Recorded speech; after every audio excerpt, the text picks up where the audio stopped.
ইছামতির বুকে ছড়িয়ে থাকা এক অভিশপ্ত ইতিহাস, ঘন সবুজ বিভূতিভূষণ অরণ্য, পাখিদের কোলাহল, নিখাত পল্লীগ্রামের প্রেক্ষাপট এবং ইচ্ছে কুঠির রসনায় ভরপুর খাওয়ার অ্যারেঞ্জমেন্ট নিয়ে আমি ঋতিকা, আপনাদের ট্রাভেল হোস্ট, এসে পড়েছি আপনাদের প্রিয় চ্যানেল ঋতিকাস ট্রাভেল ব্লগে।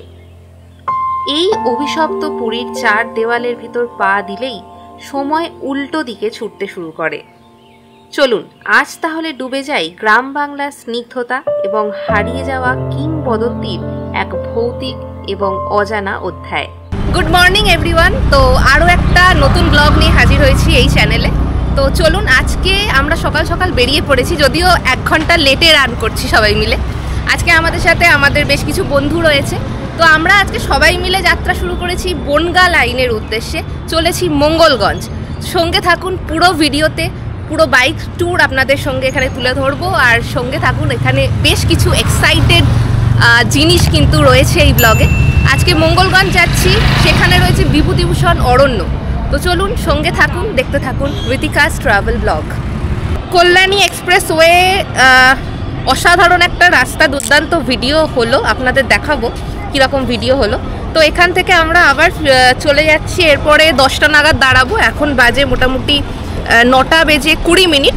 তো নেক্সট স্টপেজ আমাদের ব্রেকফাস্ট পর্ব হবে 10টার সময়। তো দেখা হচ্ছে সেখানে।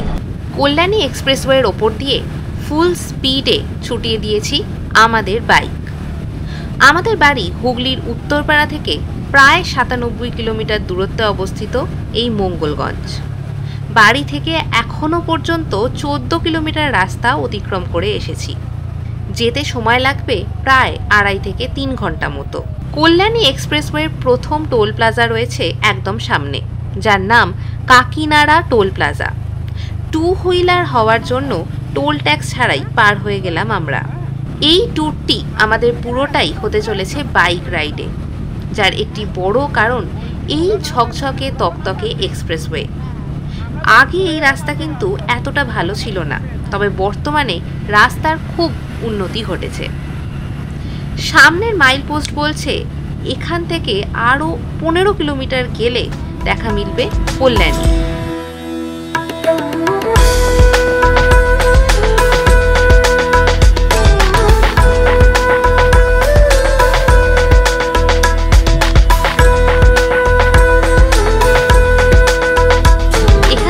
নৈহাটির দূরত্ব 2.5 কিলোমিটারের মতো। আমরা নৈহাটিকে পাশে রেখে চলেছি কম্পা মোড়ের দিকে। আজকের ওয়েদার কিন্তু দারুণ সুন্দর এবং রোদ ঝলমলে। মঙ্গলগঞ্জ যাওয়ার আদর্শ সময় হলো নভেম্বর থেকে মার্চ।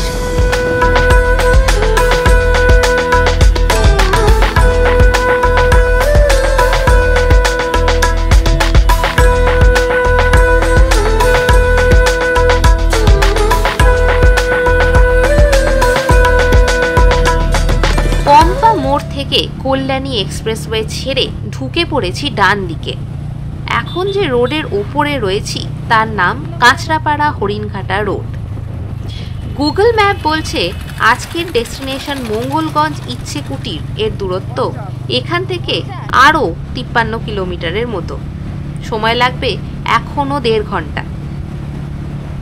এই রাস্তাটি 2 ওয়ে রাস্তা, যা ধরে এগিয়ে চলেছি NH-12 এর দিকে। হরিণঘাটা বিখ্যাত মেনলি তার ফার্ম হাউসের জন্য। আমরা জানি হরিণঘাটা মিট, দুধ, ডিম এগুলো মার্কেটে কতটা পপুলার। পাশেই পেরিয়ে যাচ্ছি বিখ্যাত BCKV এগ্রিকালচারাল বিশ্ববিদ্যালয়।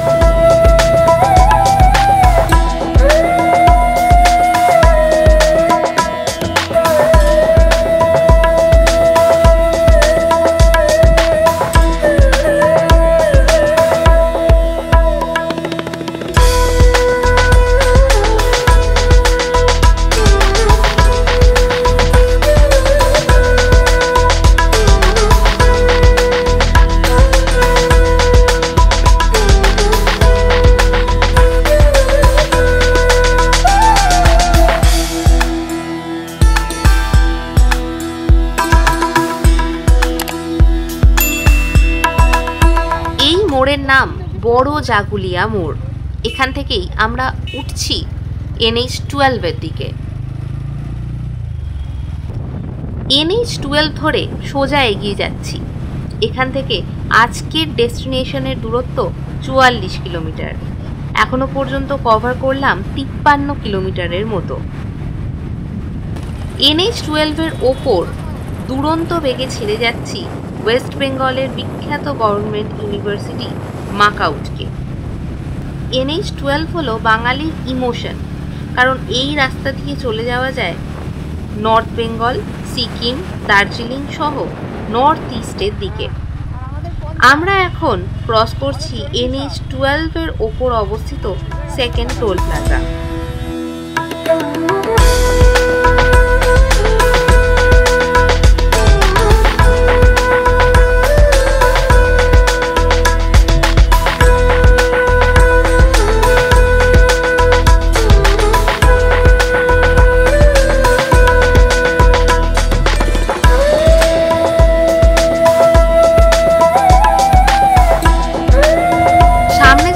দেখতে পাচ্ছেন তার নাম শিমুরালী চৌমাথা। সামনের মাইলস্টোন বলছে কৃষ্ণনগরের দূরত্ব এখান থেকে 53 কিলোমিটার এবং নদিয়া জেলার মায়াপুর ইস্কনের দূরত্ব 69 কিলোমিটার। এসে পৌঁছেছি চাকদহ চৌমাথা। NH-12 ছেড়ে ডান দিকে রাস্তা ধরলাম, যার নাম বনগাঁ কুলপি রোড। বনগাঁর দূরত্ব এখান থেকে প্রায় 31 কিলোমিটার। মঙ্গলগঞ্জ ইচ্ছেকুটির দূরত্ব প্রায় 28 কিলোমিটার। সময় লাগবে 1 ঘন্টা মতো। ঘড়ি বলছে এখন ঘড়িতে সময় 10টা বেজে 20 মিনিট। আমরা এসে পৌঁছেছি বনগাঁর খুব কাছাকাছি, মানে বনগাঁ প্রায় ঢুকেই গেছি বলতে গেলে। তো এখানে আমরা একটুখানি ব্রেকফাস্ট পর্ব সারবো আজকে। তো এখানে পরোটা নিয়েছি আমরা। তো এর আগে যে ভিডিওতে আপনারা যে রাস্তাটা দেখছিলেন সেটা হচ্ছে NH-12, সেটা কানেক্ট করে বারাসাত এবং কৃষ্ণনগরের যে রোড সেটাকে। তো এই রাস্তার থ্রুই কিন্তু শিলিগুড়ি অর্থাৎ উত্তরবঙ্গে যাত্রা করা যায়। তো বেশ একটা অন্যরকম ফিল হচ্ছিল রাস্তা দিয়ে আসার সময়। তো রাস্তা ভীষণ স্মুথ, খুব সুন্দর। তো ওই রাস্তা ধরে আমরা এলাম, আর মোটামুটি খুব একটা বেশি দূরত্ব বাকি নেই আমাদের। তো চটপট খাওয়া দাওয়া করে আমরা সেই দূরত্ব কভার করে পৌঁছে যাব আজকের ডেস্টিনেশন মঙ্গলগঞ্জে। তো চলুন এখন এই মুহূর্তে ব্রেকফাস্ট পর্ব করে ফেলি। আচ্ছা, এখানে একটুখানি বাকিদের সাথে পরিচয় করে নিই, একটুখানি বাইরে এসো।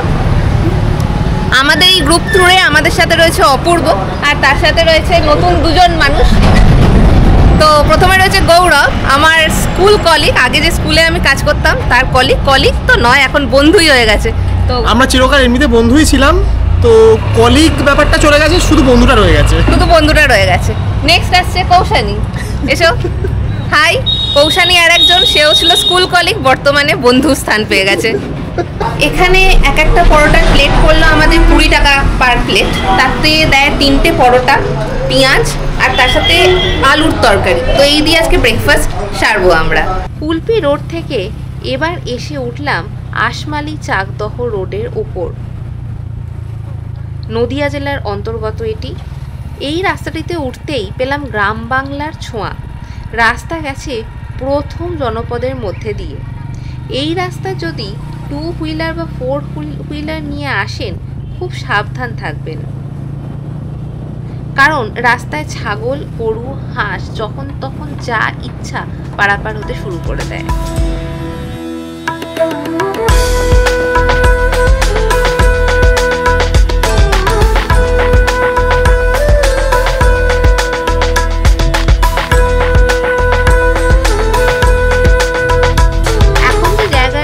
তার নাম গাংনাপুর রেলগেট। এই রেলগেটের কাছেই অবস্থান করছে এবং আপনারা যদি রেলপথে আসেন তাহলে অবশ্যই শিয়ালদা থেকে বনগাঁ লাইনের ট্রেন ধরে নামতে হবে গাংনাপুর স্টেশনে। এখান থেকে মঙ্গলগঞ্জ ইচ্ছেকুটির দূরত্ব প্রায় 15 কিলোমিটার। রিসর্টে বলা হলে ওনারা গাড়ির সুবন্দোবস্ত করে দেন, বা এখান থেকে টোটো বা অটো করে চলে আসতে পারেন এই রিসর্টে। এই পথ ধরে আমরা এগিয়ে চলেছি আশমাইল বাজারের দিকে। পথের অবস্থা খুব একটা ভালো না হলেও চারপাশের পরিবেশ কিন্তু বেশ মন কাড়া। ধান জমি, কুড়ে ঘর, কুটে শুকোচ্ছে, ধানের মোড়াই, সব মিলিয়ে নিখাদ গ্রাম বাংলার পরিবেশ। একটা কথা এখানে বলে রাখা ভালো, নদিয়া ডিস্ট্রিক্ট ছেড়ে এখন আমরা ঢুকে পড়েছি উত্তর 24 পরগনা ডিস্ট্রিক্টে। এখনও 5 কিলোমিটার পথ বাকি রয়েছে। এক্ষেত্রে বলে রাখি 5 কিলোমিটারের আগে যে রাস্তাটা একটু আগে বেরিয়ে এলাম, বেশ রাস্তাটা এবড়ো খেবড়ো এবং ন্যারো, একটু আগে যেটা বললাম ন্যারো রাস্তা, আর রাস্তার কন্ডিশন পেছনের দিকে খুব একটা ভালো নয়। তো আর 5 কিলোমিটার রাস্তা পেরিয়ে আমরা পৌঁছাবো মঙ্গলগঞ্জে। চলুন দেখা হচ্ছে সেখানেই। আশমাইল বাজার থেকে বাটাবেরিয়া আশমাইল রোড ধরে 5-6 মিনিট যাত্রা করলেই পৌঁছে যাব আজকের মঙ্গলগঞ্জের ডেস্টিনেশন ইচ্ছেকুঠি রিসর্ট। তাহলে চলুন সেখানে পৌঁছে আপনাদের সাথে দেখা হবে।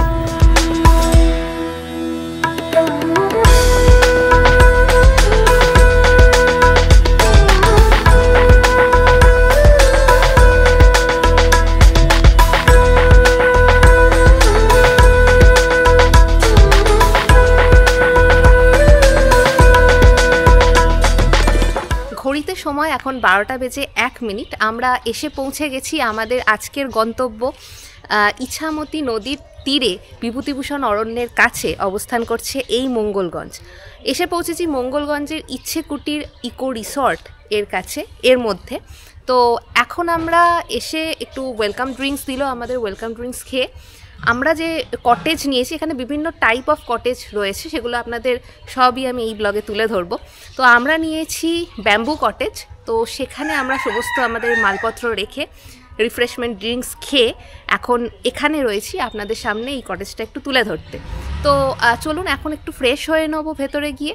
বাকি সমস্ত ডিটেলস, সমস্ত তথ্য নিয়ে আসছি এই চ্যানেলে একটু কিছুক্ষণ পরেই। তো চলুন এখন একটুখানি দেখিয়ে দিই কটেজটা আমাদের কীরকম।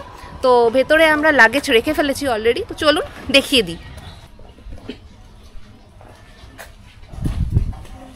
ইকো রিসর্টের সামনেটা একটা লনের মতো রয়েছে, সামনে দিয়ে রাস্তা রয়েছে, তার দুদিকে বেশ কিছু টেন্ট এরিয়া রয়েছে এবং তার একদম পিছনের দিকে অবস্থান করছে এই কটেজগুলি, ব্যাম্বু কটেজ মূলত এগুলো। তো আমরা বেসিক্যালি দুটো রুম নিয়েছি। আমাদের রুম নাম্বার হচ্ছে 108 আর 109। 109টা আমি আর অপূর্ব নিয়েছি। চলুন একটু দেখিয়ে দিই, আসুন। এই হচ্ছে রুমের সাইজ। মেনলি ব্যাম্বু কটেজের যেটা আমরা দেখলাম যে একটাই রুমকে একটা প্লাইয়ের সাহায্যে দুভাগে ভাগ করে দেওয়া হয়েছে। এখানে একটা আয়না রয়েছে, একটা টেবিল রয়েছে, কিছু জলখাবার গ্লাস রয়েছে। এখানে আপনারা জিনিসপত্র টাঙাতে পারেন, এই জিনিসটা খুব দরকারি একটা জিনিস বেড়াতে এলে। আর খাট রয়েছে, একটা বোধহয় জানলা রয়েছে ওই সাইডে। আর যেটা রয়েছে সেটা হচ্ছে শুধুমাত্র আপনারা যদি এই কটেজ বুক করেন, ব্যাম্বু কটেজ এবং ডিলাক্স রুম, তাহলে অ্যাটাচ বাথ আপনারা পাবেন। তো আমরা অ্যাটাচ বাথ এখানে পেয়েছি, তো একটু দেখে নিই। ওয়েস্টার্ন টাইপের কোমোড রয়েছে, শাওয়ার রয়েছে, গিজারের ব্যবস্থা দেখা যাচ্ছে না। যদি গিজারের ব্যবস্থা আমি জানিয়ে দেবো আপনাদের, যে শীতকালে যারা আসবেন এই সমস্ত জায়গায় গরম জল প্রোভাইড করা হয় কিনা, অবশ্যই আমি কথা বলে আপনাদের জানাবো। তো এই হচ্ছে রুম। আমাদের পার হেড কত পড়লো সমস্ত আমি ডেসক্রিপশন বক্সে দিয়ে রাখবো।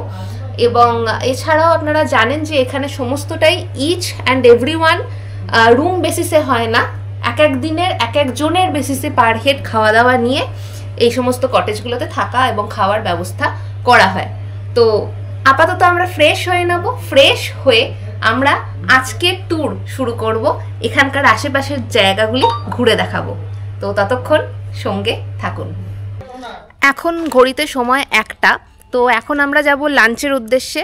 তো আমরা সবাই নিয়েছি ফিশ থালি, শুধুমাত্র অপূর্ব ফিশ খায় না, নিয়েছে এগ থালি। তো এই খাওয়া দাওয়া করে আমরা বেরিয়ে যাব আজকের ভ্রমণের উদ্দেশ্যে, মানে কাছাকাছি যে স্পটসগুলো রয়েছে। প্রথমেই যাব পারমাদান ফরেস্টে। তো চলুন তাড়াতাড়ি দুপুরের খাওয়া দাওয়াটা সেরে ফেলি। আচ্ছা, আমাদের যে ব্যাম্বু কটেজ এরিয়া যেখানে আমরা রয়েছি, একদম তার সামনে লন মতো যে এরিয়াটা রয়েছে তার অপোজিটে রয়েছে এখানে খাওয়া দাওয়ার ব্যবস্থা।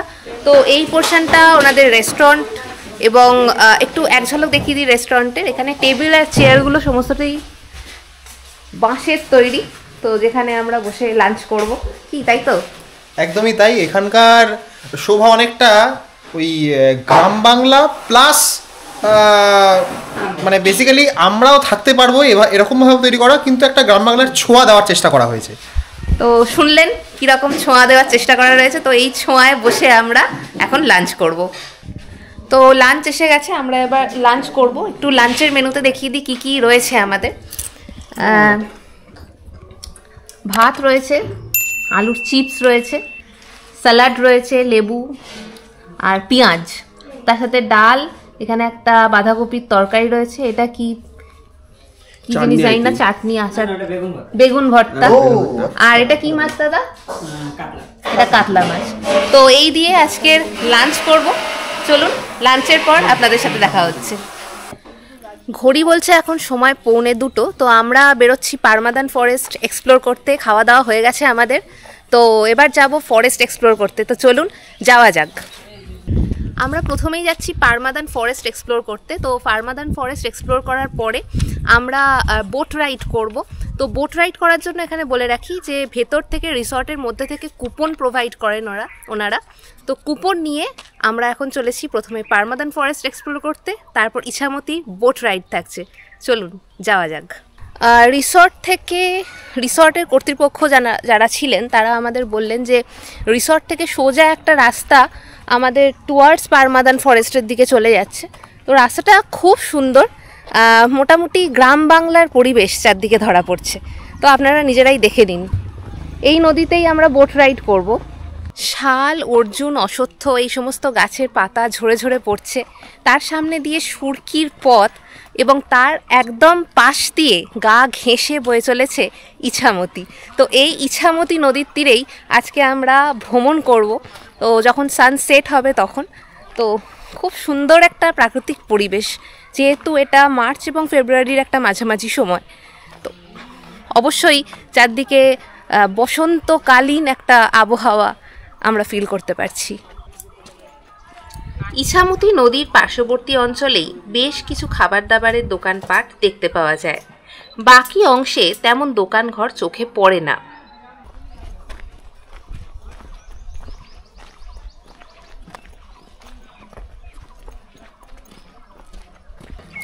আচ্ছা, আমার পেছনের ব্যাকগ্রাউন্ডে রয়েছে এখন কাটা সাহেবের কুটি, যেটা আমরা পরে এক্সপ্লোর করব। রাতের দিকে আসার ইচ্ছে আছে। তো এখন যেখানে ডেস্টিনেশন পারমাদান ফরেস্ট সেখানেই যাব। এখনও কিন্তু এই দুপুরের বেলায়ও যেহেতু ওয়েদারটা মনোরম, বেশ কিছু ট্যুরিস্টের ভিড় রয়েছে চারদিকে। আচ্ছা, আমি যেখানে দাঁড়িয়ে আছি সেটা হচ্ছে ইছামতি নদীর পাড়। তো এর অপোজিটে রয়েছে কাটা সাহেবের কুটি, মানে নীলকুঠি সাহেবের কুটি, এবং তার ঠিক অপোজিটে আমাদের পারমাদানের জঙ্গল, এর রেঞ্জ শুরু হয়ে যাচ্ছে। আর আমাদের জঙ্গলে প্রবেশ করতে হবে কিন্তু এই নদী পেরিয়ে, ইছামতি নদী পেরিয়ে। তো আমরা যে কুপন এনেছি, এই কুপন দিয়ে আমরা শুধুমাত্র রাইড করতে পারবো। এখন আমরা এই নদীটা পেরোনোর জন্য 20 টাকা করে পার হেড আমাদের লাগবে। তো চলুন নদী পেরিয়ে জঙ্গলের পথে সফর করতে চলেছি। তো সঙ্গে থাকুন।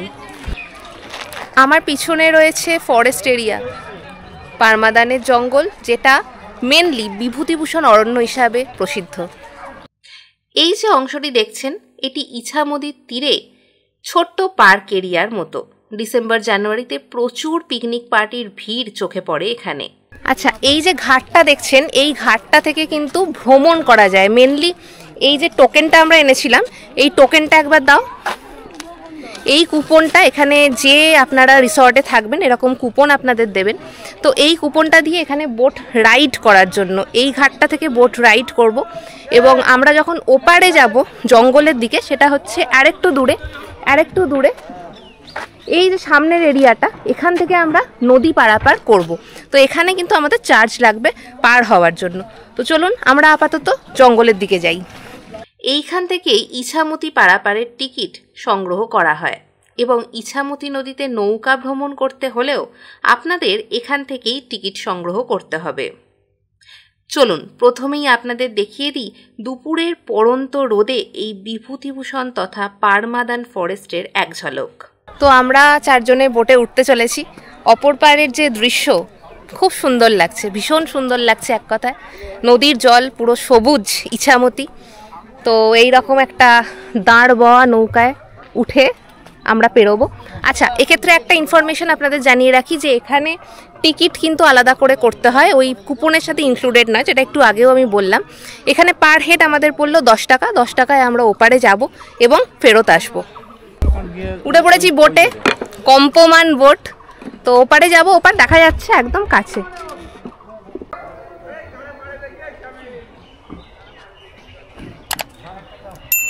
আপনারা এক্ষুনি দেখলেন যে নৌকা পার হয়ে, মানে ওপার থেকে এপারে আমরা দাঁড় টানা নৌকায় পার হয়ে এসে পৌঁছালাম পারমাদানের জঙ্গলে, অর্থাৎ বিভূতিভূষণ অরণ্যে। তো এক্ষেত্রে আমাদের চার্জ লাগলো 10 টাকা, এটা আগেও বলেছি। তো এই অরণ্যের কিন্তু প্রবেশ টিকিট ছিল। রিসেন্টলি মুখ্যমন্ত্রী, আমাদের পশ্চিমবঙ্গের মুখ্যমন্ত্রী বলার পর থেকে এই সমস্ত অরণ্যে যে প্রবেশের টিকিট মূল্য সেটা কিন্তু বন্ধ করে দেওয়া হয়েছে। তো এখন আমরা অরণ্যের ভেতরে প্রবেশ করব এবং এক্সপ্লোর করব এই পারমাদানের জঙ্গলকে। এক্ষেত্রে বলে রাখি যে পারমাদানের জঙ্গল কিন্তু ভর্তি শাল, সেগুন এবং অর্জুন গাছে পরিপূর্ণ, এবং এই বসন্তে অরণ্যের রূপ অনবদ্য। আর এখন বাজে 2:15। তো একদম দুপুরবেলা, দুপুর রোদে আজকে আপনাদের ঘুরিয়ে দেখাবো ভীষণ সুন্দর বিভূতিভূষণ অরণ্য। তো চলুন, সঙ্গে থাকুন। কৃতিকাস ট্রাভেল ব্লগ।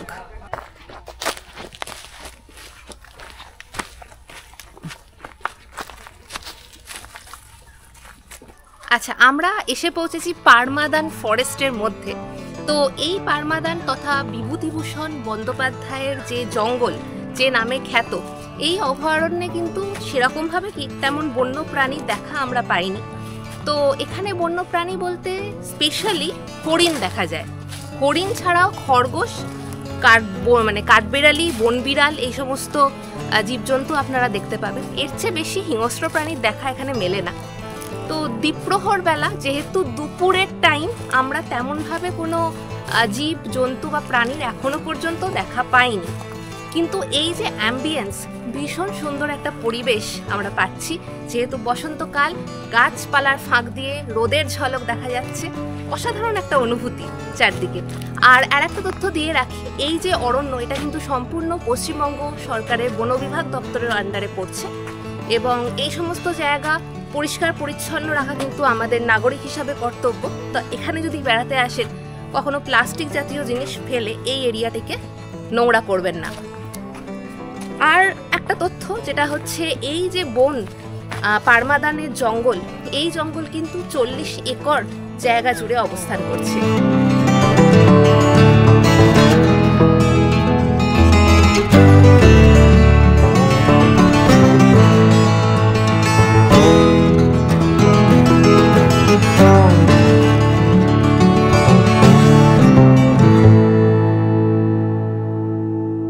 অরণ্যটি উত্তর 24 পরগনা জেলায় অবস্থিত। বেশ অনেক বছর অরণ্যটি জনমানবহীন জঙ্গল হিসাবেই পড়েছিল। স্থানটিতে বুনো শূকর, হরিণ এবং বিভিন্ন প্রজাতির পাখির আধিক্য ছিল। পরবর্তীকালে 1980 দশকে এটি সরকার দ্বারা সংরক্ষিত হয় এবং বিখ্যাত সাহিত্যিক বিভূতিভূষণ বন্দ্যোপাধ্যায়ের নামানুযায়ী ফরেস্টের নাম রাখা হয় বিভূতিভূষণ অভয়ারণ্য। এটি একটি সংরক্ষিত অভয়ারণ্য।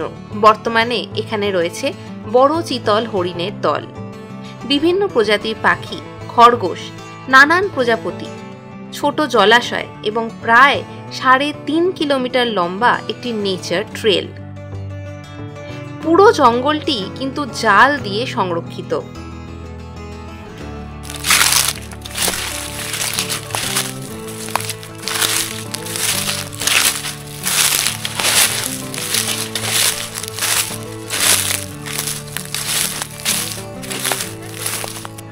একটু আগে একটা জায়গায় ভর্তি এক ঝাঁক হরিণের দর্শন পেলাম আমরা। অ্যাকচুয়ালি ওখানে খেতে দেওয়া হয়েছে হরিণদের। তো হরিণরা সবাই এসে ওখানে হুড়োহুড়ি করছে আর খাওয়া দাওয়া করছে।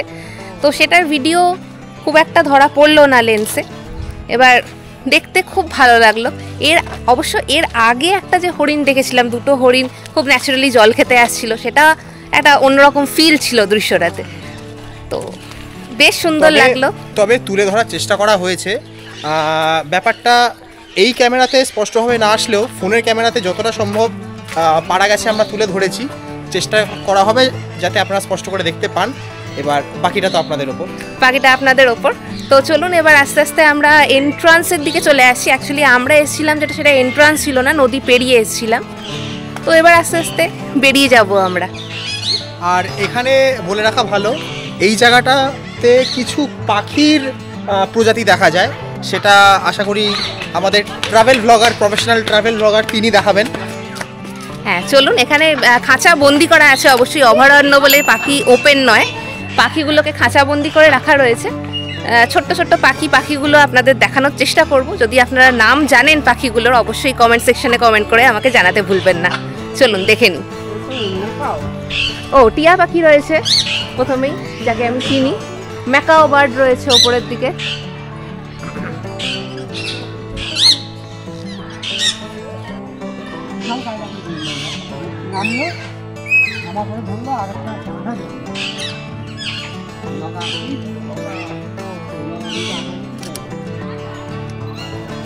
টিয়া, ম্যাকাও এই সমস্ত পাখি রয়েছে ভেতরে।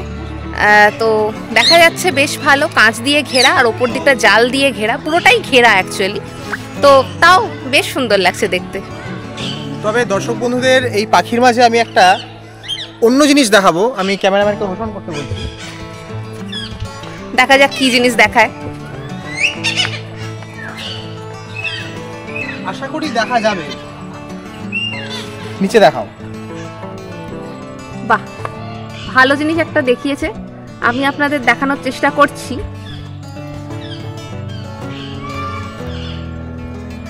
ছোট্ট ছোট্ট কিছু কচ্ছপ ছাড়া রয়েছে, ছোট একটা ডোবার সৃষ্টি করা হয়েছে, অবভিয়াসলি আর্টিফিশিয়াল ডোবা।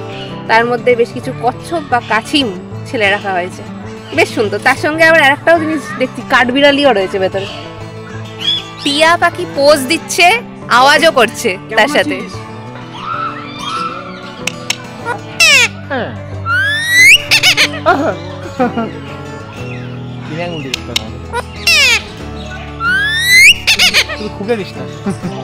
এই পাখির যে খাঁচাগুলো রয়েছে, পাখির খাঁচাগুলোর পথ বেঁকে গিয়ে একদম এন্ড, এখান থেকে আর কোথাও যাওয়ার জায়গা নেই। তো এখানেই আমাদের এই যে বিভূতিভূষণ অরণ্যের সাফারি বা বিভূতিভূষণ অরণ্য বা পারমাদান ফরেস্ট যাই বলুন না কেন, সেই অঞ্চল ঘুরিয়ে দেখা বা ভ্রমণ এখানেই এন্ড হচ্ছে। তো এর সামনে মানে একদম এর পর যেখানে এন্ড হচ্ছে তার একদম অপোজিটে বেশ কিছু পার্কের মতন এরিয়া করে দেওয়া রয়েছে। এই পার্কে বাচ্চাদের স্লিপ, দোলনা এই সমস্ত জিনিস রয়েছে। তো আপনাদের সাথে যদি বাচ্চারা আসে, অবশ্যই এই পার্কে তারা এলে খুব এনজয় করতে পারবে। তো রোদ পড়ে আসছে, ঘড়িতে সময় প্রায় 3:45 কাছাকাছি। তো এবার আমরা আস্তে আস্তে পারমাদান ফরেস্ট থেকে বেরিয়ে যাব। বেরিয়ে গিয়ে এবার আমরা ইছামতির কূলে বা ইছামতির নদীর বোট রাইড আপনাদের দেখাতে চলেছি। চলুন যাওয়া যাক। আর কীরকম লাগছে এই ব্লগ, একটার পর একটা ব্লগ আপনাদের জন্য এই চ্যানেলে আমি নিয়ে আসছি। কীরকম লাগছে অবশ্যই কমেন্ট সেকশনে কমেন্ট করে জানাবেন। ভালো লাগলে অবশ্যই চ্যানেলটাকে লাইক, শেয়ার এবং সাবস্ক্রাইব করবেন। তো দেখা হচ্ছে ইছামতি নদীর ধারে। এখন আমরা ফিরে যাব ফরেস্ট দিয়ে, তারও কিছু ক্লিপস অবশ্যই আপনাদের দেখাবো। চলুন যাওয়া যাক।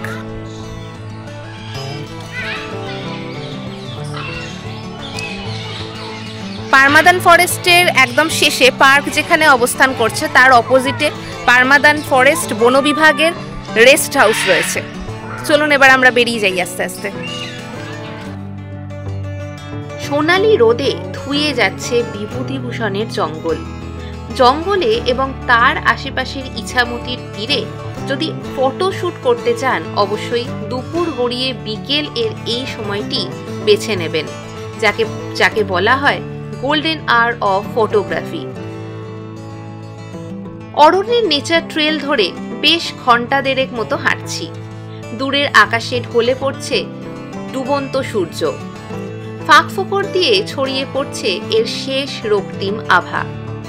এই রাস্তা ধরেই আমরা বেরিয়ে যাচ্ছি অরণ্য থেকে। এখন ঘড়িতে সময় 4:45। আমরা পুরো বিভূতিভূষণ যে অরণ্য বা পারমাদান যে ফরেস্ট, সেই ফরেস্ট ঘুরে চলে এলাম। মোটামুটি 2-2.5 ঘন্টা বা 3 ঘন্টা মতো টাইম লেগেছে আমাদের পুরো জায়গাটা ভালো করে ঘুরে দেখতে, এবং ফটো ভিডিও করেছি, জায়গায় জায়গায় থেমেছি, বসেছি আমরা। তো বেশ সুন্দর একটা অভিজ্ঞতা। কিন্তু বন্যপ্রাণী সেভাবে কিছু দেখতে পাইনি, শুধুমাত্র হরিণ দেখতে পেয়েছি আমরা। আর আমরা যদি ভালো করে ভিডিওটি দেখে থাকেন, আমরা এই কাউন্টার থেকে সোজা দাঁড়িয়ে ডান দিকে গেছিলাম, ফেরার সময় কিন্তু আমরা বাঁ দিক হয়ে ফিরলাম। অর্থাৎ পুরো অরণ্যটা একেবারে ঘেরা, একটা ঘেরাটোপের মধ্যে রয়েছে। আর আমরা যারা টুরিস্ট, এই পাশের যে রাস্তা ঘেরার, সেই রাস্তা বরাবরই হেঁটে হেঁটে অরণ্যটা দেখতে দেখতে যাচ্ছি। তো চলুন, আমরা বেরিয়ে যাচ্ছি পারমাদান জঙ্গল থেকে। এর পরবর্তীতে আমরা বোটে উঠবো এবং বোট রাইড থাকবে আপনাদের জন্য।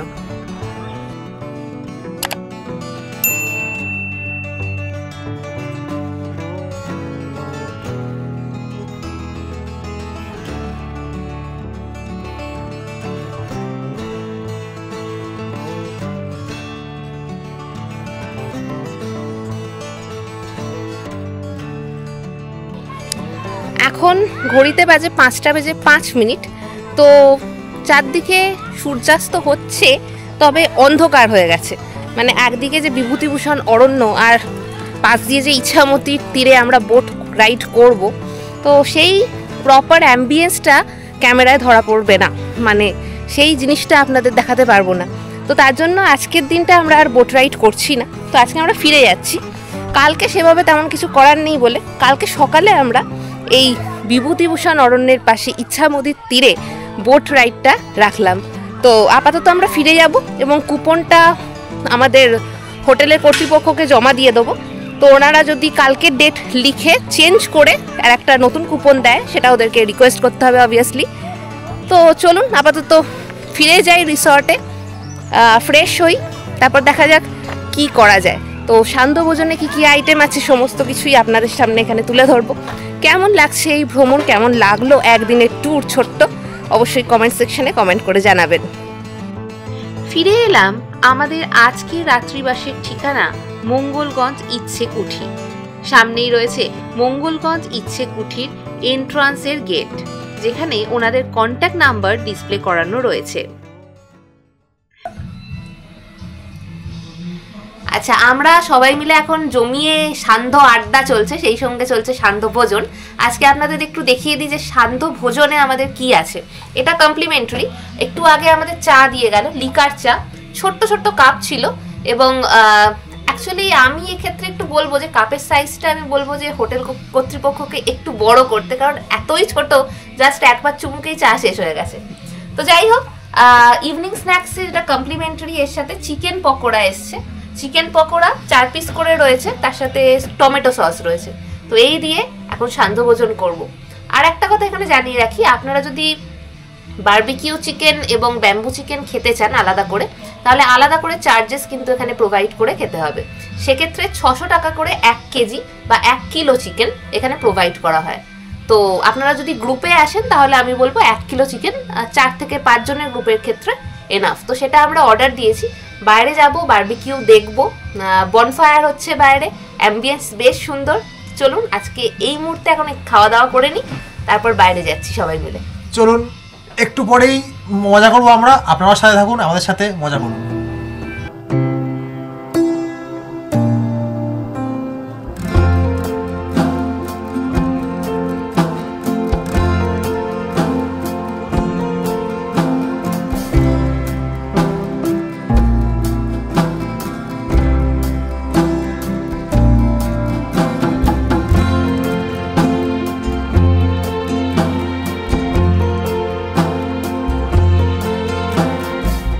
এখন ঘড়ি বলছে সময় 7টা।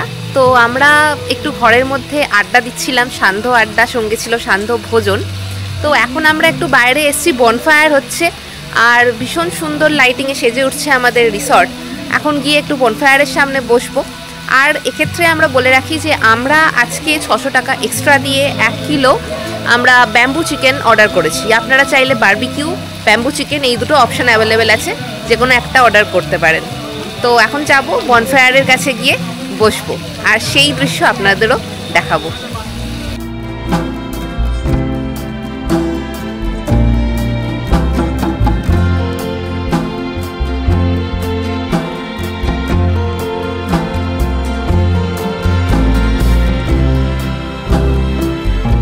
তো এখন একটু আগে আপনাদের দেখালাম যে অনেকক্ষণ ধরে আমরা বসে আছি, বনফায়ার হচ্ছে, খুব সুন্দর একটা অ্যাটমসফিয়ার রয়েছে এখানে।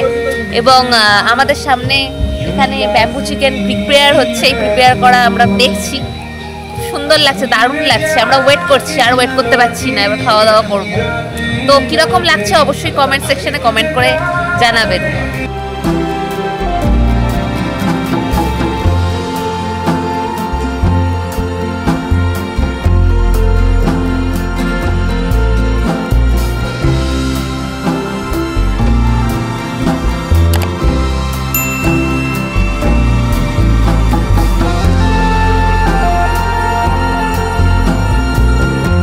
তো আমরা এতক্ষণ ধরে যেটার অপেক্ষায় ছিলাম আর কি, ব্যাম্বু চিকেনে, সেই ব্যাম্বু চিকেন আমাদের চলে এসছে।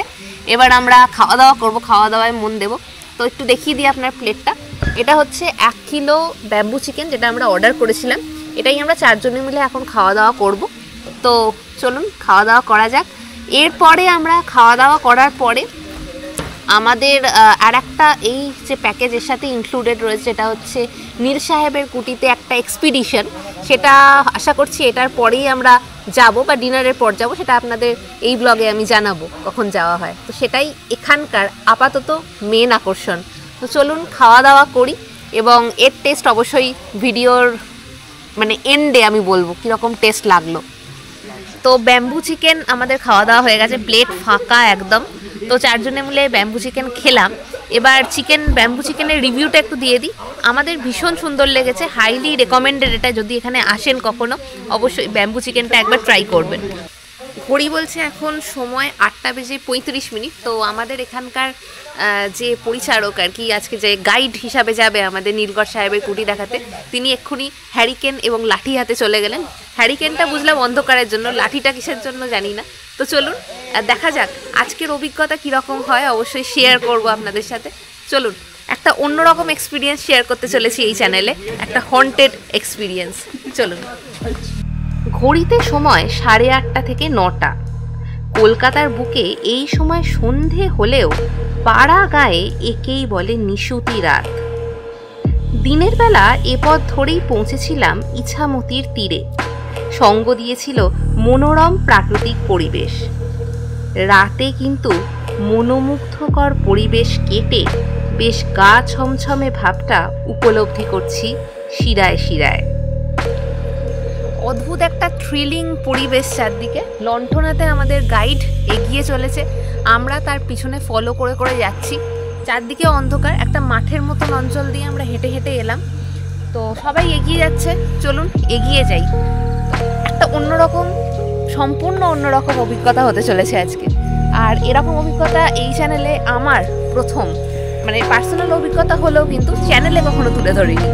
চলুন যাওয়া যাক।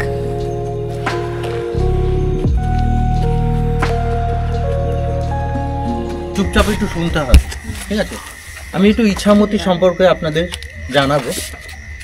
এটা ইছামতি, বর্তমানে আমরা যেইখানটা দাঁড়িয়ে আছি এটাও নৌবন্দর, ঠিক আছে? একটা সময় বড় বড় নৌকা চলতো এখানে, যখন নীল চাষ হতো এখানে। কিন্তু এখন মজে গেছে নদীটা, ঠিক আছে? স্রোত, জোয়ার ভাটাও হতো। এই মুহূর্তে দাঁড়িয়ে রয়েছি ইছামতির তীরে। সকালে যেখানে বোটে চেপে নদী পারাপার করা হয়। এক অদ্ভুত থমথমে পরিবেশ চারদিকে। রিসর্টের গাইডের থেকে যতই নীলকর সাহেবের কথা শুনছি, ততই শিহরিত হচ্ছি বারবার। আপনার নীলকুঠির ইতিহাসটা আমি এখানে বলে দিচ্ছি, ভিতরে পরে দেখিয়ে দেবো আমি, অসুবিধা নেই। এইখান থেকে গিয়ে ওটা 1830 সালে তৈরি করে মঙ্গলচন্দ্র আস, এইখানকার যে জমিদার ছিলেন। তো গোবরডাঙ্গা রাজবাড়ি নাম শুনেছেন কেউ কেউ হয়তো, ওনাদেরই সম্পত্তি এটা। তা একটা সময় নীল চাষ হতো, ওনারা দেখাশোনা করতেন। নীলকর সাহেবরাও থাকতেন এখানে, ঠিক আছে? চাকরি হিসাবে হয়তো 15-20 দিন থাকলো, আবার চলে গেল দেখাশোনা করে। এটা হচ্ছে মেন অফিস বলা চলে। আমাদের বনগাঁ মহকুমার ভিতরে অনেকগুলো এরকম ছোট ছোট আছে, এত বড় না, কুঠি আছে, ছোট ছোট কুঠি। ওইখানে এক জায়গায় করলো, গাড়ি বোঝাই করে এইখানে নিয়ে আসলো, এইখান থেকে নৌকা বোঝাই করে চলে যেত কিন্তু। আর এইখানে আসতো তুলো, কাপড়, এগুলো আসতো, আমদানি রপ্তানি হতো। যে সময়টার কথা বলছি প্রায় 195 বছর আগের কথা বলছি। এই সেই নীলকুঠি যার টানে বহু দূর থেকে ছুটে আসে মানুষ। এখানেই নাকি তেনাদের বাস। কাদের? ওই যে পাড়া গিয়ে সন্ধে নামলে যাদের নাম করতে নেই। ভাগ্য ভালো কি মন্দ জানি না, কখনো কখনো নাকি তেনারা ট্যুরিস্টদেরও দেখা দিয়ে থাকেন। এখন আর নেই না, এটা একদম পুরো ভেঙে গেছে, ওই কিছু ইট ফিট পড়ে আছে, ঠিক আছে, কিছু পিলার আছে, তাছাড়া আর কিছুই নেই। এটা ছিল তোমার ইয়ে নাচমহল, নাচমহল, বাইজি ফাইজি নাচ হতো। দেয়ালে কেউ হাত দেবেন না, হ্যাঁ, এটা তো রাস্তা গো, হ্যাঁ, এখান থেকে পায়ে হাতে রাস্তা আছে, ভিতরে ঢোকা যায়, ভিতরে ঢোকা। ওই যে সামনে যে গাছটা আছে না, ওইখানে একটা চৌকো করে এরকম কুয়ো আছে, ওই দেখি বাবু, পিছিয়ে চলো, পিছিয়ে যাও, বুঝতে পারো, ঠিক আছে, একটা এরকম চৌকো করে কুয়ো কাটা আছে। আচ্ছা, আমরা শুনেছি, আমার ঠাকুরদারা বলতেন, আচ্ছা, যে এইখানে চাষিদের নিয়ে এসে ঘরের মধ্যে কেটে ফেলা হতো, এমনকি ওর মধ্যে ফেলে দেওয়া হতো, ওইটা বডি পার্ট যেটা, ওটা একদম নদীর মাধ্যমে বেরিয়ে যেত। আচ্ছা, এখান থেকে ডাইরেক্ট নদীর লিঙ্ক আর কি? হ্যাঁ, নদীর সাথে লিঙ্ক।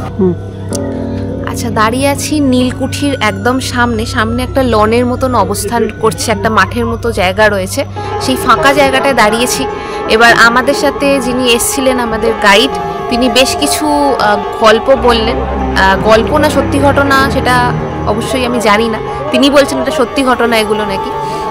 উনি নিজের চোখে রিসর্টে বেশ কিছু এরকম ট্যুরিস্টের সাথে এখানে এসেছেন এবং তারা বিভিন্নভাবে নানাভাবে এই সমস্ত ভৌতিক ঘটনার শিকার হয়েছেন।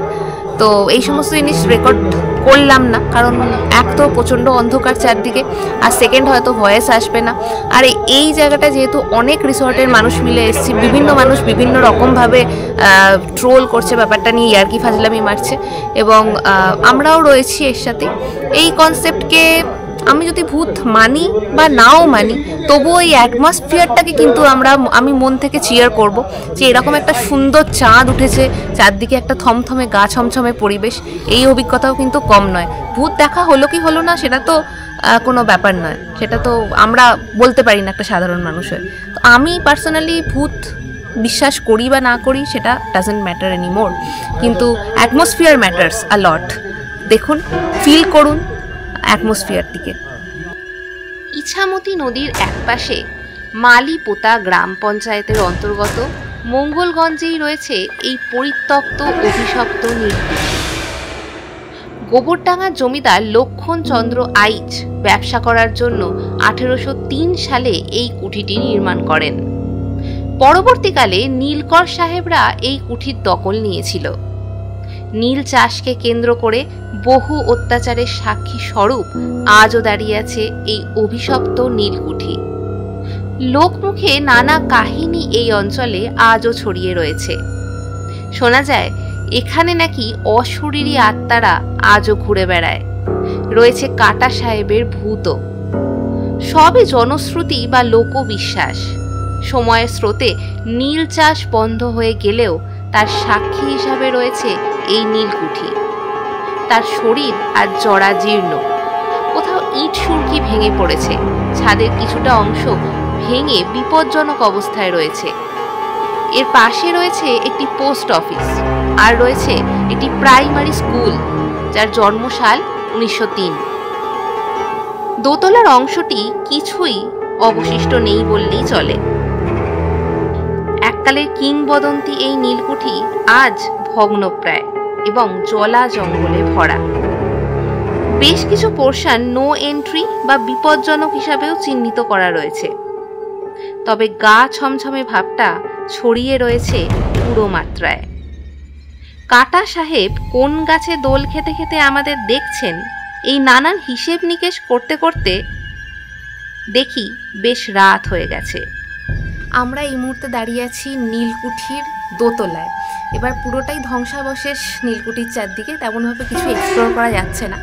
গাইড তো নিচে ঘুরিয়ে দেখালেন, যেহেতু 20 জনের একটা গ্রুপ ছিল, সেরকমভাবে কিছু এক্সপ্লোর করা যায়নি। আমরা ইন্ডিভিজুয়ালি 4 জন একটু সিঁড়ি দিয়ে ওপরের দিকটা উঠে এসেছি। কিছুই নয়, চারদিকে মানে ইট বেরিয়ে গেছে, আর বিভিন্ন জায়গায় একদম নিচে ভেঙে ধসে পড়েছে যাকে বলে। আমরা এগোতেও পারিনি, কিন্তু সত্যি কথা বলতে গেলে একটা গা ছমছমে ব্যাপার কিন্তু আছে। আপনি যদি ভিডিওটা, আমি যদি একটু চুপ করে যাই, একটু শান্তভাবে যদি শোনেন, তাহলে দেখবেন ঝিঝি পোকার ডাক সমেত একটা পরিবেশ কিন্তু ভৌতিক রচনা হয়েছে। আরও একটা বিষয় বলে রাখা ভালো সেটা হচ্ছে এই যে অংশটা, এই যে দোতলা, এই জায়গাটা কিন্তু এখনো অবধি এক্সপ্লোর করা হয়নি। মানে এক্সপ্লোর করা হয়নি ইন দ্য সেন্স গাইড আমাদেরকে আনেনি। আমরা এক প্রকার বলা যায় আমরা একটু ডেসপারেট হয়ে উঠে এসেছি নীলকর সাহেবের দেখা পাওয়ার আশায়, কিন্তু তিনি তো দেখা দিলেন না। আমরা কিছুটা হতাশ হয়েছি, কিন্তু হতাশ হওয়ার কোনো কারণই নেই। তার কারণ সুন্দর একটা পরিবেশ রচনা হয়েছে এখানে, দেখাই যাচ্ছে। আপনারা শোনার চেষ্টা করুন, আপনাদের কেমন লাগে সেটা কমেন্টে জানান। একদম, আপনারা অবশ্যই কমেন্টে জানান। আমার এই বন্ধুটি প্রচুর আমার সাথে তাল মিলিয়ে যাচ্ছে, একদম সমান তালে। তো অবশ্যই কমেন্ট সেকশনে কমেন্ট করে জানান। আমি কিন্তু আসলে এর থেকে অনেক বেশি ব্লগ করেছি, এটা প্রথম। তো চলুন, এখানে আর এইসব ছ্যাবলামি না করে আমরা আবার হোটেলের দিকে ফিরে যাব। আর হ্যাঁ, রাতে আমাদের আরেকবার বেরোনোর প্ল্যান আছে, তো ডিনার করে আমরা আরেকবার এই পূর্ণিমা রাতে বেরোতে চাই। তবে সেই সময় চেষ্টা করব আমরা যতটা সম্ভব নিস্তব্ধ থেকে আপনাদের সামনে পুরো পরিবেশের ফিলটা তুলে ধরার, অ্যাম্বিয়েন্স এবং অ্যাটমসফিয়ারটা তুলে ধরার। চলুন নিচে চলে যাই আস্তে আস্তে আমরা। মানে হঠাৎ করে যদি সাহেব দেখা দিয়ে দেয় তখন আমরা দুর্বল হৃদয়, তখন এখান থেকে আর লাভ দেওয়া ছাড়া উপায় থাকবে না। কাজেই ধীরে ধীরে আমরা নেমেই যাই, এটাই ভালো। যাওয়া যাক।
তথ্য আপনাদের দিয়ে রাখি যে নীলকুঠির ভেতরে আমরা যেহেতু 4 জন আর একবার ঘোরার চেষ্টা করলাম এবং দেখার চেষ্টা করলাম, ভেতরে গিয়ে দেখলাম একটা জায়গায় কিন্তু ডাকঘর রয়েছে, মানে পোস্ট অফিস। সেই জায়গাটা গাইড ভদ্রলোক যিনি ছিলেন তিনি অ্যাভয়েড করে গেলেন। অবশ্যই অ্যাভয়েড করাটাই কথা, কারণ উনি এসেছেন একটা ভৌতিক গল্প, ভৌতিক পরিবেশ দেখাতে। তো ভেতরে রয়েছে ডাকঘর আর একটা পোর্শন ভেতরের দিকে গেলাম, সেখানে পুরো ডাস্টবিন এরিয়া, একদম নোংরা জিনিসপত্র ফেলে রাখা রয়েছে, আগাছা জন্মে গেছে তাতে। এর পাশে একটা এরকম স্কুল রয়েছে, এটা মঙ্গলগঞ্জ FP প্রাইমারি স্কুল। তো জানি না স্কুল খোলা না বন্ধ, কিন্তু একটা স্কুল রয়েছে পশ্চিমবঙ্গ সরকারের। চলুন এবার আবারও আমরা এই অ্যাটমসফিয়ার ছেড়ে ফিরে যাব আমাদের ইচ্ছে কুটিরের উদ্দেশ্যে। কীরকম লাগলো এই অ্যাটমসফিয়ার অবশ্যই কমেন্ট সেকশনে কমেন্ট করে জানাতে ভুলবেন না। এখন ঘড়িতে বাজে সময় 10:20। আমরা এসে গেছি ডিনার টেবিলে। তো বাইরে ইছামতির তীরে খুব সুন্দর একটা নদীর শোভা আমরা দেখলাম, বেশ খুব সুন্দর একটা এনজয়মেন্ট, মানে অ্যাটমসফিয়ারটা ভীষণ সুন্দর লাগলো। তো এখন আমরা মানে ডিনার টেবিলে চলে এসেছি। ডিনার টেবিলে একটু দেখিয়ে দিই কী কী রয়েছে আমাদের জন্য। যদিও পেট এখন ভর্তি রয়েছে পুরোটাই, কিন্তু তাও ডিনার করে শুতে হবে।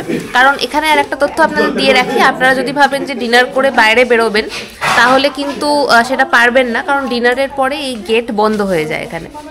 তো তাড়াতাড়ি ডিনার কমপ্লিট করে আমরা এবার শুয়ে পড়বো আজকের মতো। তো একটু দেখে নিই ডিনারে কি কি রয়েছে। তো এখানে রয়েছে রুটি, ডাল, একটা মিক্স ভেজ টাইপের রয়েছে, আর চিকেন রয়েছে, তার সাথে রয়েছে মিষ্টি, তাই তো? একদমই তাই। লাঞ্চের মতো ডিনারেও এখানে ব্যবস্থা যথেষ্টই ভালো। কিরকম টেস্ট একটুখানি বলেন যদি। টেস্ট সকালের মতোই বলবো, কাছাকাছি। কিন্তু একটা জিনিস যেটা আমার ঠিক লাগলো না, সেটা হচ্ছে খাবারটা সেইভাবে গরম পরিবেশন হয়নি। তো যেহেতু প্রথমত আবার শীতকাল বা ঠান্ডার সময় গরম খাবারটা কিন্তু মাস্ট হলেই ভালো হতো।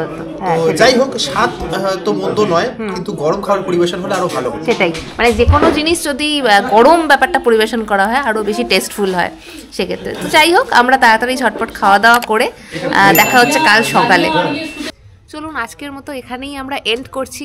কাল সকালে কিন্তু আমাদের সঙ্গে থাকবেন এখনও পর্যন্ত, কারণ ইছামতি নদীর তীরে ভেসে বেড়ানো কিন্তু এখনও বাকি এবং সূর্যোদয় দেখা এখনও বাকি। তো আজকে এখানেই ব্লগ এন্ড করছি। ভালো থাকবেন সকলে। আজকের মতো শুভরাত্রি সবাইকে।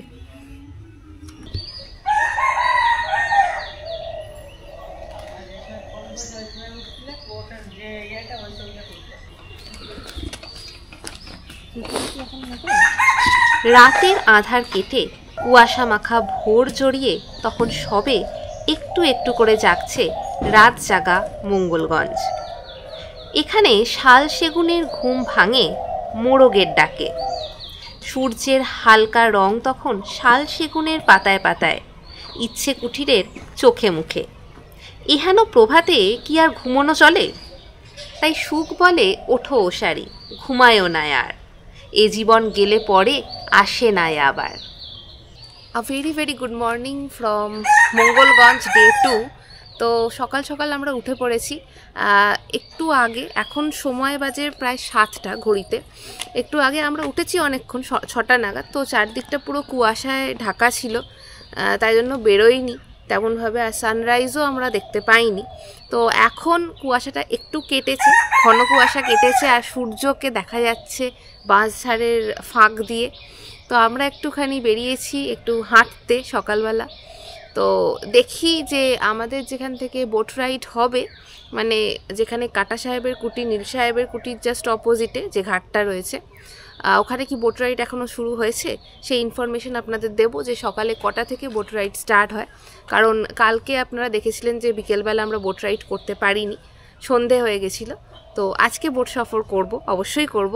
তো তার আগে চলুন একটু পায়ে হেঁটে সকালের আলোয়, ভোরের আলোয় দেখে নিই মঙ্গলগঞ্জ। আগেই বলেছি শাল সেগুনে ঘেরা আমাদের রিসর্ট ইচ্ছে কুঠির। তার সামনে যে সরু রাস্তা সোজা ইছামতির ধার বরাবর চলে যায়, সেই রাস্তা ধরেই হাঁটছি। খানিকটা মুগ্ধ হয়েই উপভোগ করছি ভোরের অনাবিল প্রকৃতি। পল্লীগ্রামের কথা ছোট থেকে অনেক পড়েছি, তবে থাকার সুযোগ সেই অর্থে হয়নি কখনো। এই অনাড়ম্বর অদ্ভুত সৌন্দর্যের মাঝে হাঁটতে বেরিয়ে যেন হারিয়েই গেলাম পল্লীগ্রামের প্রেক্ষাপটে রচিত কোনো উপন্যাসের পাতায়। সামনে যে রাস্তাটা বাঁক নিয়ে চলে গেছে ইছামতি ঘাটের দিকে, ভোরের কোমলতায় এবং ক্যানভাসে আঁকা ছবির মতো দাঁড়িয়ে থাকা গাছের সারিগুলো, তির্যকভাবে ছুটে আসা সূর্য, তির্যকভাবে ছুটে আসা রোদ, সব মিলিয়ে সেজে উঠেছে এক অসাধারণ রঙ্গমঞ্চ। রচিত হচ্ছে আজকের ক্লাইম্যাক্স। হাঁটছি আর ভাবছি আর দেখছি এই সুন্দর প্রকৃতি। চারদিকে শাল গাছ, মাঝখান দিয়ে এলোমেলো সুরকির পথ, আর পাতাগুলো পড়ে আছে যেহেতু এখন পাতা ঝরার মরশুম। সামনে ইছামতি, ইছামতির অতুলনীয় রূপ, আর সঙ্গে সানরাইজ হচ্ছে। দারুণ সুন্দর একটা অনুভূতি, কিছু আমি ভিডিওতে এটা ভাষায় প্রকাশ করতে পারবো না। এখনই পড়ে যাচ্ছিল অপূর্ব ভিডিও করতে গিয়ে। যাই হোক, তো এলোমেলো রাস্তা, দারুণ লাগছে, অসাধারণ। আর একটা ইনফরমেশন দিয়ে রাখি, এখন ঘড়িতে সময় 7:10। এখনও কিন্তু বোট রাইডের কোনো লোককে, মাঝি মল্লা কাউকে এখানে দেখতে পাচ্ছি না। তো আপনারা যদি ভাবেন যে খুব ভোরবেলা উঠে সানরাইজের সাথে ভ্রমণ করব, যেটা আমরা ভুল করেছি নৌকা বিহার, সেটা করবেন না। করলে বিকেলে করবেন, that is the golden hour. কারণ এখন কোনো রকম কোনো মাঝি উপস্থিত নেই, তাও আমি ঘাটে গিয়ে এখন দেখব। তো এটুকুই বলার, চলুন দেখে নিই আরও একবার। লোভ সামলাতে না পেরে নেমে পড়েছি ইছামতির ঘাটে। তখনও কোনো মাঝি মল্লার দেখা নেই, কেবল নৌকাগুলো ভেসে রয়েছে আপন খেয়ালে। মাঝে মাঝে ভোরের হাওয়ারা ইছামতির স্থির জলে বিলি কেটে গেলে দুলে উঠছে ভেসে থাকা ভেলারা। দূরে ইছামতির জলে হালকা কুয়াশার চাদর, সোনালি সূর্যরশ্মি পড়ে বুঝি রংবাহারি পশমিনা হয়ে উঠেছে। হাঁ করে উপভোগ করছি এক প্রাণবন্ত সত্যিকারের ভোর।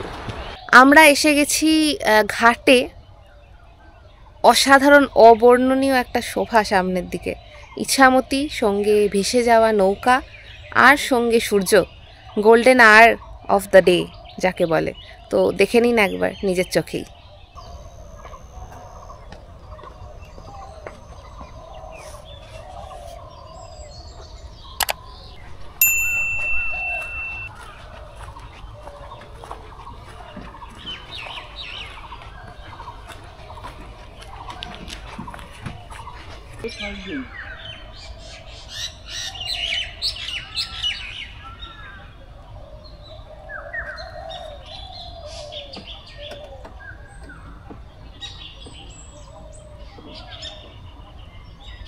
আচ্ছা, আপনারা এতক্ষণ দেখলেন কি দেখলেন? পারমাদান ফরেস্টের সামনে ইছামতি নদী এবং ভোরের আলোয় ইছামতি। তো এবার এর অপোজিটেই যেহেতু নীল সাহেবের কুটি রয়েছে, তো সেটা একবার দেখার লোভ সামলাতে পারছি না। চলুন সকালের আলোয়, দিনের আলোয় কতটা ভৌতিক লাগে নীল সাহেবের কুটিকে সেটা একবার দেখে নিই। আসুন। খোলা মাঠের মাঝে একা দাঁড়িয়ে এই নীল কুঠি। দিনের আলোয় দেখলে রাতের মতো বিভীষিকাময় লাগে না একে। আগেই বলেছি, নীলকুঠির বাঁ হাতে রয়েছে সরকারি প্রাথমিক বিদ্যালয় এবং সামনে রয়েছে পোস্ট অফিস, যা দিনের আলোয় স্পষ্ট। পরিত্যক্ত নীলকুঠির একাংশ আবর্জনায় পরিপূর্ণ। দেওয়াল থেকে পলেস্তারা খসে ইট চুন সুরকি বেরিয়ে পড়েছে আর এক অংশে। পিছনের দিকটায় আগাছার জঙ্গল। ভগ্নপ্রায় নীলকুঠির গায়ে ভোরের আলো এসে পড়েছে। রচনা করেছে এক শতাব্দী প্রাচীন আদিম কুহেলিকা।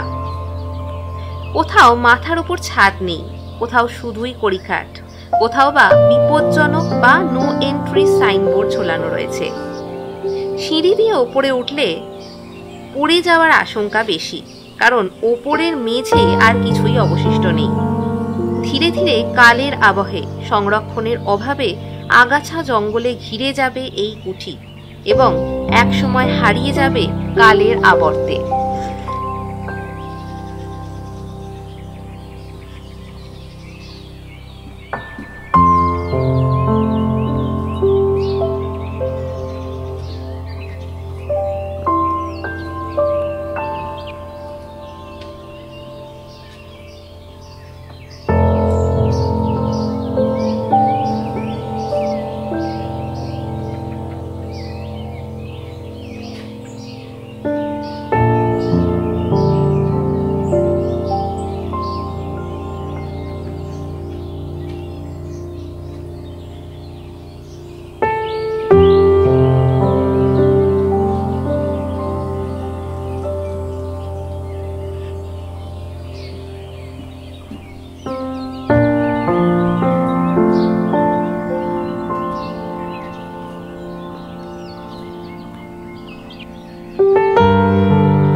আমরা এখন ফিরে চলেছি আমাদের ইচ্ছে কুটির যে রিসর্ট তার উদ্দেশ্যে।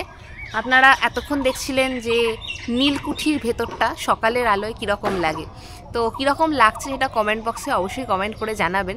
আর বেশ কিছু ছবি আমি আমার ফেসবুক পেজে আপলোড করব, সেগুলো অবশ্যই দেখবেন যে এই অ্যাটমসফিয়ারে কীরকম আমাদের নীলকুঠি এবং ইছামতিকে লাগছে। তো যাই হোক, আপাতত ফিরে যাব আমাদের রিসর্টে। একটু পরে চা টা খেয়ে আবার ফিরে আসবো, কারণ বোট রাইড এখনও বাকি আমাদের। এখনও পর্যন্ত কোনো রকম মাঝি কেউ আসেনি। এখন ঘড়িতে বাজে সময় 8:45। তো চলুন ফিরে যাই রিসর্টে। এখন সকাল 9টা বাজতে 5 মিনিট বাকি। তো এখানে যা জানা গেল, মোটামুটি 8:30 থেকে 9:45 বা 9টার কাছাকাছির আগে কোনো মাঝি এখানে আসেন না তেমনভাবে। আমরা খুব ভোরে উঠেছিলাম, খুব ভোরে নদীতে সানরাইজ দেখব বলে এসেছিলাম, কিন্তু তখন কোনো মাঝির দেখা পাইনি। তো এখনই আমরা তাই জন্য কুপন নিয়ে এসেছি হোটেল থেকে। তো কুপন নিয়ে এসে আমরা উঠে পড়েছি বোট রাইডে। তো এখন মোটামুটি ঘুরবো 35 মিনিট মতো। তো আমাদের হোটেলে যা বললেন 35 মিনিট মতো ঘোরাবে এই কুপনে। তো এই ঘুরে টুরে আমরা রিটার্ন করব। তো আপাতত চারপাশের অভয়ারণ্য, বিভূতিভূষণ অভয়ারণ্য ঘন হয়ে রয়েছে, ইছামতির জল, সেই সঙ্গে বোট রাইড রইল আপনাদের জন্য। দাঁড় বওয়া নৌকা করে ভেসে চললাম ইছামতির বুকের ওপর দিয়ে। তার ঘন সবুজ জলে তখন বিকিরিত ও প্রতিফলিত হচ্ছে দুপারের সবুজ অভয়ারণ্য। ছলাৎ ছলাৎ দাঁড়ের শব্দ মিশে যাচ্ছে সকালে পাখিদের করতালে। ইছামতির পাড়ে একে একে ভিড় করছে মানুষের দল, কারণ এই জায়গা পিকনিক স্পট এবং প্রি ওয়েডিং শুটিং স্পট হিসাবেও খুব জনপ্রিয়। আমাদের নৌকাকে মাঝে মাঝেই ঘিরে ধরছে কচুরিপানার দল। চোখে পড়ল অনেক মাছ ধরার জালও। গ্রাম বাংলার বুকে নৌকা বিহারের এত সুন্দর অভিজ্ঞতা এই ক্ষুদ্র জীবনে আগে কখনো হয়েছে বলে তো মনে পড়ে না। আপনারা এলে এই নৌকা বিহার কিন্তু একদম মিস করবেন না।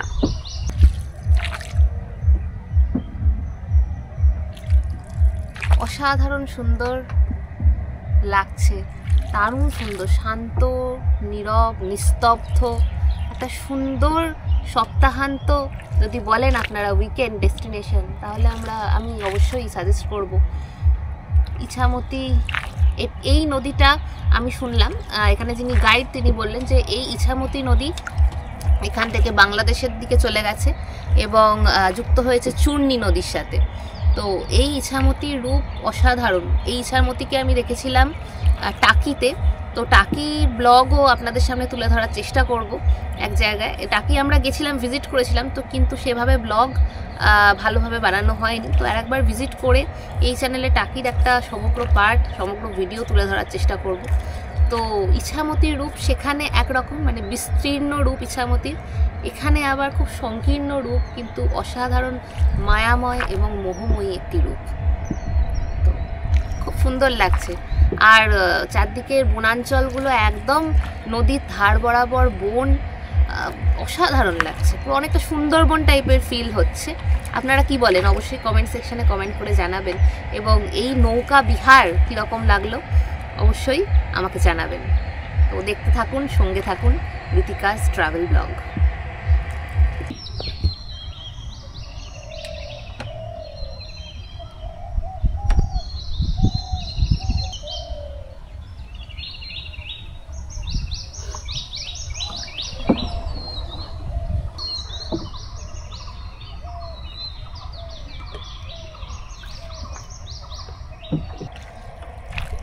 প্রকৃতির নিস্তব্ধতাকে ফিল করতে পারছেন?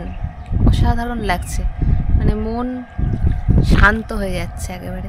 শুধু দাঁড় টানার আওয়াজ, কলকল শব্দ, এছাড়া আর কিছু নেই। ঠান্ডা ঠান্ডা হাওয়াও দিচ্ছে, বেশ লাগছে। অবশ্যই এই বোট রাইড করবেন, কারণ আমাদের গ্রুপে যারা দুজন এসেছিলো তারা বোট রাইড করেনি, তাদের শরীরটা একটুখানি খারাপ আছে বলে তারা আসতে পারেনি। কিন্তু আমরা তো আসবোই, কারণ এক তো আপনাদের সামনে তুলে ধরতে হবে, আর সেকেন্ড হচ্ছে আমরা তো ভ্রমণপ্রিয় মানুষ, তো এই সমস্ত জিনিস একদম মিস করা যাবে না। ইছামতির তীরে এইভাবে ঘোরাঘুরি, এত নীরব শান্ত একটা পরিবেশ, এগুলো তো আমরা শহরাঞ্চলে পাই না। তো অসাধারণ লাগলো। আপনাদের কীরকম লাগলো অবশ্যই বারবার বলছি কমেন্ট করে কমেন্ট সেকশনে আমাকে জানাতে ভুলবেন না।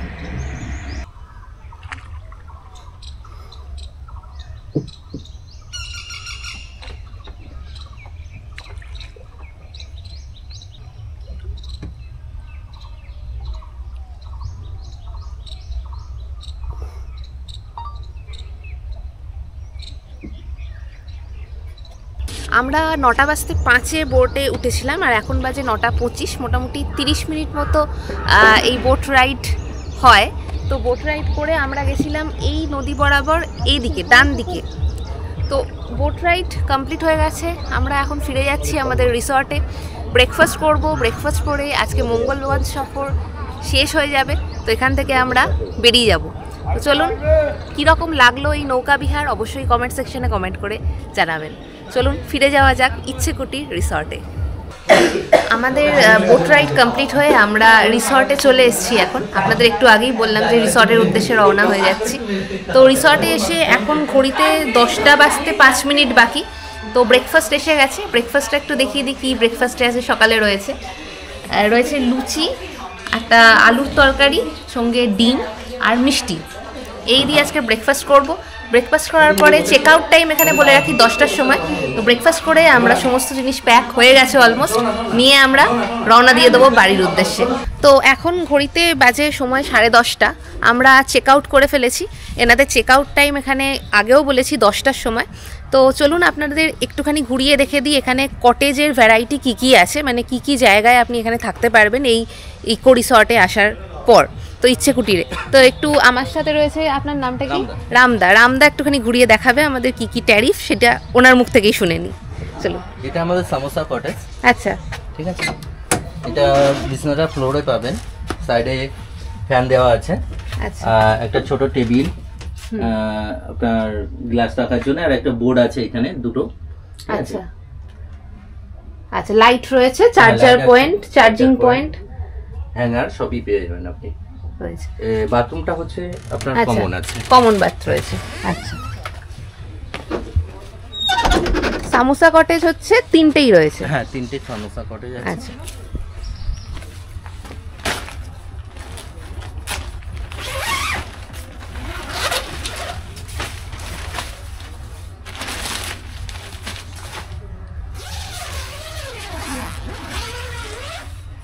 আচ্ছা, এই হচ্ছে এটা টেন্টের মধ্যেও। আচ্ছা, এটা গরমকালে কি এক্সট্রা ফ্যান এসব দেওয়া হয়? সব এক্সট্রা ফ্যান, লাইটটা আমাদের উপরে বোর্ড দিয়ে দেওয়া হয়। আচ্ছা, ফ্যান দিয়ে দেওয়া হয়, টেবিল ফ্যান আছে এর জন্য আলাদা। আচ্ছা, এটার ক্ষেত্রেও কি কমন বাথ?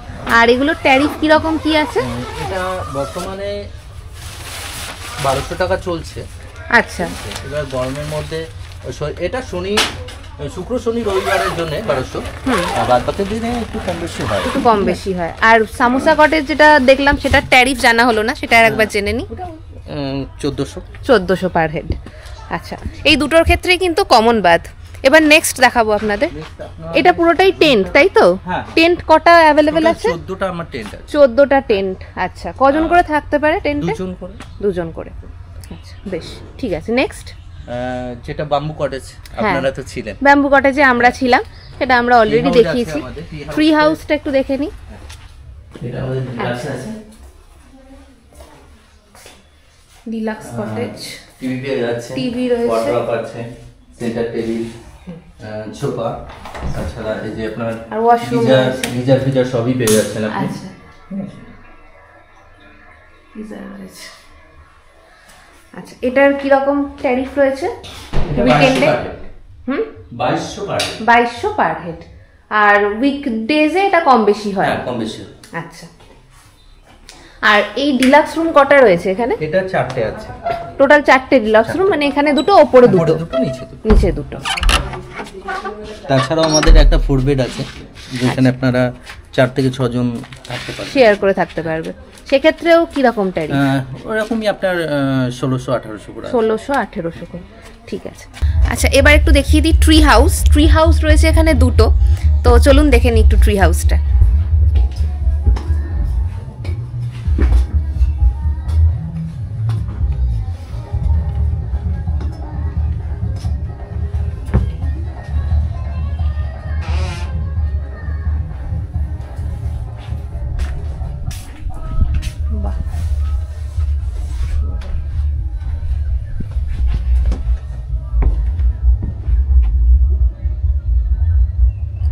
বেসিন রয়েছে, এক্ষেত্রে অ্যাটাচ বাথরুম রয়েছে এখানে। এখানে কি গিজারের ব্যবস্থা আছে? না, এটাই গিজারের ব্যবস্থা। এটাই গিজার। আচ্ছা, যেগুলোতে গিজারের ব্যবস্থা নেই, গরম জল বললে আমরা গরম জল বললে 10 মিনিট সময় নিয়ে হয়। আচ্ছা, এখানে এসি রয়েছে, এসি আছে। আর এটার কি রকম ট্যারিফ রয়েছে? 2000 পার হেড। 2000 করে পার হেড, ঠিক আছে, ওকে। তাহলে দেখলেন আপনারা, এখানে ট্রি হাউসের সংখ্যা দুটো, তো 2000 করে ট্যারিফ। বেশ ভালো লাগলো ট্রি হাউসটা আমার। তো ট্রি হাউসের বাইরের দিকে যে ভিউটা রয়েছে, বাইরে মানে জমি, ক্ষেত, এই সমস্ত দেখা যাচ্ছে, বেশ সুন্দর ভিউ। চলুন এবার আমরা এই স্থান ত্যাগ করে বেরিয়ে যাবো আস্তে আস্তে বাড়ির উদ্দেশ্যে। আপনাদের সাথে দেখা হয়ে খুব ভালো লাগলো, ভালো থাকবেন, নমস্কার। আজকে আমাদের ট্যুর এবং সমস্ত মঙ্গলগঞ্জ ভ্রমণ এখানেই শেষ হচ্ছে। কীরকম লাগলো এই মঙ্গলগঞ্জ সফর অবশ্যই কমেন্ট সেকশানে কমেন্ট করে জানাবেন।